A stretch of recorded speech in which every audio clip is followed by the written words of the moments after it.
प्रिय मित्रों, आज की इस भागा दौड़ी वाली जिंदगी में रिश्तों की मिठास बनाए रखना एक अपने आप में अत्यंत कठिन कार्य है।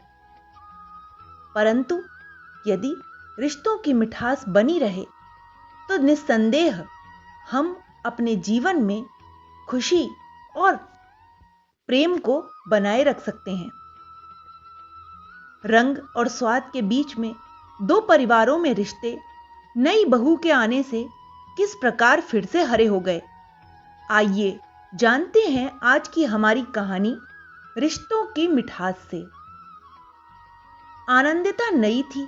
वह नहीं जानती थी कि जिनके किस्से उसका पति उसे सुनाता रहता है, उस परिवार से रिश्ते मौजूदा हाल में कैसे हैं। उसके पति ने तो केवल मिठास ही साझा की थी, तो वही बनी भी रही। रिश्ते कैसे जुड़े रहते हैं, इसको रेखांकित करती है यह कहानी।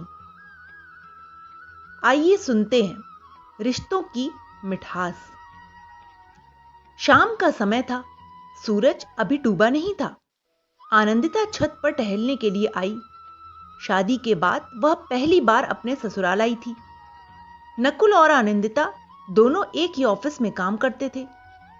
दोनों के घर वालों की सहमति से उनका विवाह पुणे में बड़ी धूमधाम से हो गया।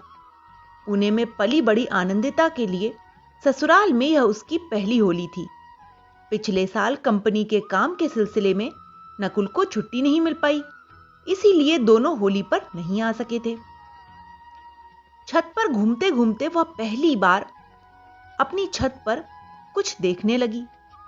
उसने देखा कि पड़ोस वाली छत और उनकी छत मिली हुई है और उसके बीच की दीवार की ऊंचाई बहुत कम है, जिसे लांघकर कोई भी दूसरी ओर आसानी से आ जा सकता है। आनंदिता अभी कुछ सोच ही रही थी कि उसे हाथ में टोकरी लिए एक अधेड़ उम्र की महिला छत पर आती हुई दिखाई दी। उन्होंने टोकरी एक तरफ रख दी और छत पर बिछी चादर पर फैले हुए आलू के चिप्स पर हाथ फेरने लगी। आनंदिता के चेहरे पर एक मुस्कान फैल गई। उसने जोर से आवाज लगाई, सुखवंती ताई नमस्ते। अपना नाम सुनकर उस अधेड़ उम्र की महिला ने मुड़कर देखा। नीले रंग के सलवार सूट में उस दुबली पतली अजनबी लड़की को देखकर उन्होंने हैरानी से पूछा, बेटा कौन हो तुम? मुझे कैसे जानती हो? ताई जी, मैं नकुल की पत्नी हूं, कल ही पुणे से आई हूं, आनंदिता ने चहक कर कहा। अच्छा, नकुल की बहू हो। मैं तो तुम्हें पहली बार देख रही हूं। तुमने मुझे कैसे पहचाना? सुखवंती ने आश्चर्य से पूछा तो आनंदिता हंसने लगी और बोली, ताई जी, नकुल ने आपके बारे में इतना कुछ बता रखा है कि मैं तो आपको भीड़ में भी पहचान लूंगी। सुखवंती के चेहरे पर आश्चर्य और खुशी का मिला जुला भाव था। उसने फिर पूछा, अच्छा, क्या क्या बताया है नकुल ने मेरे बारे में? आनंदिता मुस्कुराई और बोली, नकुल ने मुझे बताया था कि कैसे वो और बड़े भैया दोपहर के समय छत से कूदकर आपके आंगन में लगे आम के पेड़ पर चढ़कर आम तोड़ते थे। एक बार तो आपके कुत्ते ने पेड़ पर चढ़ते हुए नकुल की पैंट ही खींच ली थी। कहते कहते आनंदिता जोर से हंस पड़ी। उसे हंसता देखकर सुखवंती भी अपनी हंसी नहीं रोक पाई। फिर बोली, नहीं री, दरअसल नकुल को पता ही नहीं था कि हमारे घर में एक कुत्ता आ गया है। वह गर्मियों की छुट्टियों में अपनी नानी के घर गया हुआ था। उसी बीच मेरा भाई गांव से एक कुत्ता ले आया। उस दिन जैसे ही नकुल पेड़ पर चढ़ने लगा, कुत्ते ने पीछे से आकर उसकी पैंट खींच दी। सबने उसका खूब मजाक उड़ाया था। चादर पर पड़े आलू के चिप्स को टोकरी में भरती हुई सुखवंती बोली, सूरज देवता तो भागे जा रहे हैं, देखो कल तक तैयार होते हैं या नहीं। फिर आनंदिता ने पूछा, ताई जी, आप मुझे गुजिया बनाना सिखाएंगी ना? नकुल आपकी बनाई गुजिया की बहुत तारीफ करते हैं। आनंदिता लगातार बोले जा रही थी और सुखवंती की नजरें उसके प्यारे से चेहरे पर टिकी हुई थीं। वह सोच रही थी कि सालों पहले दोनों परिवारों में छोटी सी बात को लेकर जो मनमुटाव हो गया था और उसके बाद रिश्तों में इतनी कड़वाहट आ गई थी कि बोलचाल भी बंद हो गई थी। दोनों परिवार के लोग कहीं एक दूसरे को देख भी लें तो कन्नी काट लेते थे। पर बरसों बाद सुखवंती को कुछ अलग सी अनुभूति हो रही थी। एक अनजान लड़की उसके बारे में इतनी गहराई से जानती है। वह उसे छोटी छोटी बातें याद दिला रही थी। जाने क्यों सुखवंती को उसकी बातें बिल्कुल भी अखर नहीं रही थीं। बरसों पहले जिन रिश्तों में कड़वाहट आ गई थी, शायद उनमें कहीं ना कहीं आज भी थोड़ी बहुत मिठास बाकी थी। सुखवंती मुस्कुराकर बोली, जानती हो, हर बार होली पर नकुल के लिए मैं अलग से गुजिया बचा कर रखती थी। जब छोटा था तब होली से पहले ही कहना शुरू कर देता था कि ताई जी जिस दिन गुजिया बनाओगी मुझे भी बुला लेना, मैं आपकी मदद कर दूंगा। और वाकई मेरे साथ बैठकर गुजिया सांचों में भरता भी था।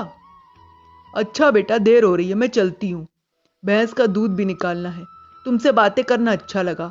हमेशा खुश रहो। टोकरी उठाकर सीढ़ियों की ओर बढ़ते हुए सुखवंती बोली।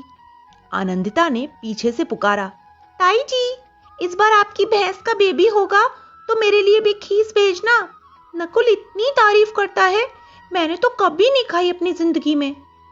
सुखवंती पलटकर बोली, भैंस का बेबी, भैंस का बेबी। बहुत मासूम और प्यारी हो तुम, बिल्कुल नकुल के जैसी। फिर हंसते हंसते वो नीचे चली गई। आनंदिता सुखवंती के हंसने का कारण नहीं समझ पाई, परंतु उनके निश्चल प्यार और अपनेपन से गदगद हो उठी थी वो। होली के दिन सुबह से मोहल्ले में चहल पहल थी। छोटे छोटे बच्चे रंगों में सराबोर धमा चौकड़ी मचा रहे थे। गली में ढोल बज रहा था और कुछ मनचले लड़के नाच भी रहे थे।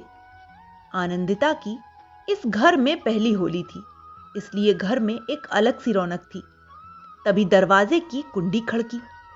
महेश भैया उस समय निक्कू के लिए पिचकारी भर रहे थे। वे जोर से बोले, दरवाजा खुला है भाई, आपका ही घर है, चले आइए।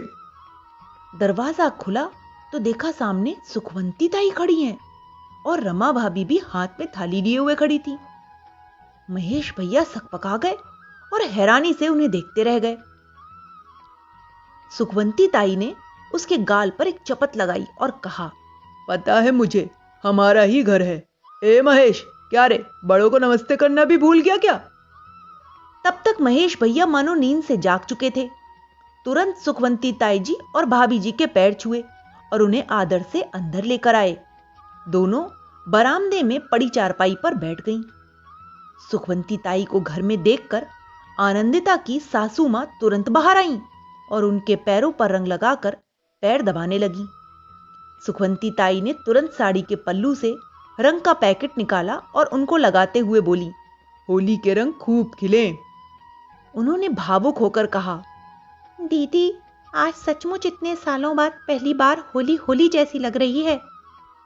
घर में सुखवंती ताई को देखकर सभी के चेहरे खिले हुए थे। आंगन खिलखिलाहटों से गूंज रहा था। सुखवंती ताई आनंदिता को थाली पकड़ाते हुए बोली, ये गुजिया मैंने खास तुम्हारे लिए बनाई है। तब नकुल मुंह बनाकर बोला, ताई जी, ये बात गलत है, बेटे से ज्यादा बहू प्यारी हो गई। आनंदिता ने गुजिया खाते हुए कहा, ताई जी, सचमुच आपकी बनाई गुजिया में जो स्वाद और मिठास है, इतना कि मेरा जी भर गया, आत्मा तृप्त हो गई। तो रंग और स्वाद के बीच दो परिवारों में रिश्ते फिर से हरे हो गए थे। नई बहू के स्नेह और प्यार से गुजिया की मिठास भी सारी कड़वाहटें भुलाने में अहम भूमिका निभा रही थी। तो मित्रों, इस कहानी में जो मुख्य बात हमने देखी वो ये थी कि रिश्तों की मिठास को बनाए रखना जीवन में बहुत आवश्यक है।